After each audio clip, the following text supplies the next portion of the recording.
Alright, what's going on, everybody? It's Matt Abong with Matt's Fight Media, coming at you guys with another video. You guys already know what time it is. It's time to bring on that boxing. Guys, this weekend we have Vasily Lomachenko challenging undisputed Mr. 135, the King, Devin, the Dream Haney. Obviously, it's a tremendous fight for the sport of boxing because this will tell where Devin Haney stands. You know, if he beats a guy like Lomachenko, then you know, sky's the limit for Devin Haney. A lot of people already think he's going to win. I think he's going to win too. I'm just saying that this is a big name for his resume. It's the biggest name on Devin Haney's resume. I don't care that he beat the undisputed champion, took the belts from George Kambosos 2 times. Obviously, I care, but beating a guy like Vasily Lomachenko, despite however old he is or how over the hill you guys may think he is, it's still Loma. It's still that guy who has the IQ. He still has the power. Maybe not the quickest, or the gas tank isn't the same, but I think that Devin Haney beating Lomachenko in not necessarily devastating fashion like a knockout,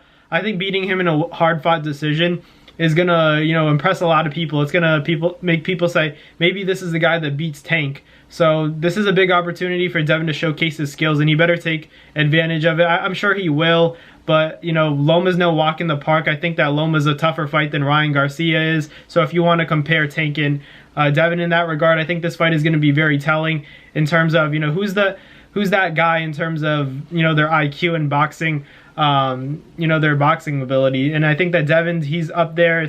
For me, it's Devin, Shakur, and Tank. So everybody else is like a bit below. Those are the 3 guys that I think if they all fight each other, they're all toss-ups in my opinion. Shakur is that guy who's, you know, getting his feet wet at 135 pounds, but Devin Haney, he's a tough guy to beat because of how long he is, how tall he is, you know, about 5'9", and he's ready to go to 140, but he said he's willing to stay for Shakur or Tank, so hopefully he gets the job done come this Saturday night on Top Rank. You know, it's going to be a big event. I'm excited for it. Las Vegas, Nevada. You guys are going to have to tune in for this one because this is probably the biggest fight, you know, that's announced and coming up, because after that, there are obviously big fights like Teofimo and Josh Taylor that's going down, you know, in June in New York. So that's a big fight as well. But let's get into Vasily Lomachenko and Devin Haney, because this is a really interesting matchup, because although I don't see Devin losing, I don't see how he could possibly lose. Loma has those tools that could make it a tough night for him, frustrate him, and if he hurts Devin, it's going to be really interesting. And you know, I don't think he has the he has that ability to hurt him in the fight, just because Devin's so long and rangy, and every time Devin flicks that jab out, it's going to force Loma to reset, because it's hard. You know, Loma takes time to download information. Because if he's downloading the information in the early rounds like Loma usually does, and Devin keeps that stick on him, he's going to know that, you know, he's going to soon find out that Devin's not there to, you know, let Loma get back into the fight. He's going to use that jab. He's going to use his range and physical strength to keep Loma away from him. The angles are going to be in the footwork is what, you know, everybody's talking about. Everybody's concerned about it, but I think Devin's going to do just fine. You know, we saw with Teofimo Lopez and how he, you know, combated the footwork. He simply turned with Loma every single time. So I think Devin will be able to do that too, because, you know, the blueprint's already been made. A guy like Devin who's even taller than Teofimo, probably even more scaled than Teofimo is, but maybe not as much power to keep him off of him.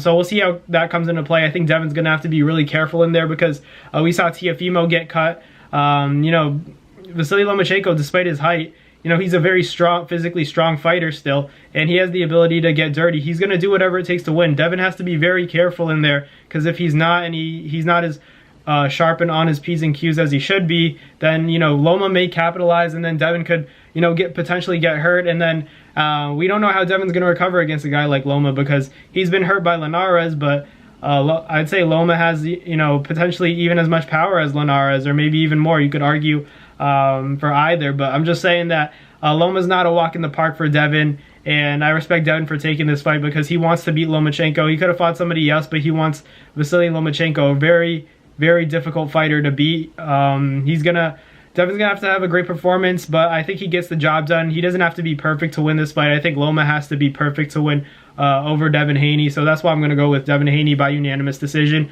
I think, you know, we may see some cuts, we may see some you know, bloody mouths in this one. I think it's going to be an interesting fight, but I see it as a chess match early on. Who's going to make the first mistake? But you know, if anyone's getting hurt, I don't think it's going to be a stoppage personally. I would be surprised, but I don't know if Devin Haney can stop Loma. Loma's a pretty durable fighter. He can take a lot of punishment. He took a lot of punches against Teofimo, but Teofimo ended up being the more hurt guy. If you watch the fight at the end of it, Teofimo looked like the guy that lost because of if you're just judging off appearance, he was the more beaten up guy. But Teofimo beat Loma, so Devin, like I said before, Devin's gonna have to be careful in there. Don't underestimate him. I know he's not. Devin's been on the record saying he expects the best, Loma on Saturday night, and I'm excited to see it. I'm still gonna stick with my prediction and say Devin Haney by unanimous decision, but I don't know if it'll be as easy as people think. I do expect Devin Haney to put on a clinic and really showcase his skills, but I wouldn't be surprised if Loma puts up a big fight. And I see it as a 65-35 fight for Devin right now, because Loma just not in that prime of his career anymore, but still dangerous, so it really makes for an interesting fight. I got Devin, though. But let me know in the comments if you guys have Devin Haney or Vasily Lomachenko. This is kind of the last run at Loma. Will this be the last time that we ever see him? Because after this, it's going to be really tough to get, your name back into the conversation for a title shot with so many, big fights at 135 pounds, so many good fighters at 135 pounds, and Devin's about to move up to 140, so who knows how, you get your name back into that conversation. So this is basically Loma's last chance, and this is Devin's, coming out party. So we'll see what happens. Let me know in the comments if you got Devin or Loma. Thanks, guys. Thank you guys so much for watching, and I will catch you guys next time. Hope you guys enjoy the fights, and I want to thank you guys for the constant support as always, and I'll see you guys later. Peace. That's going to do it for another NASFight Media video, guys. Thank you guys so much for watching. It's been your boy, Man Bong, with another video. Hope you guys enjoyed it all. Thank you guys for the constant support. Salute to y'all always. It's been your boy.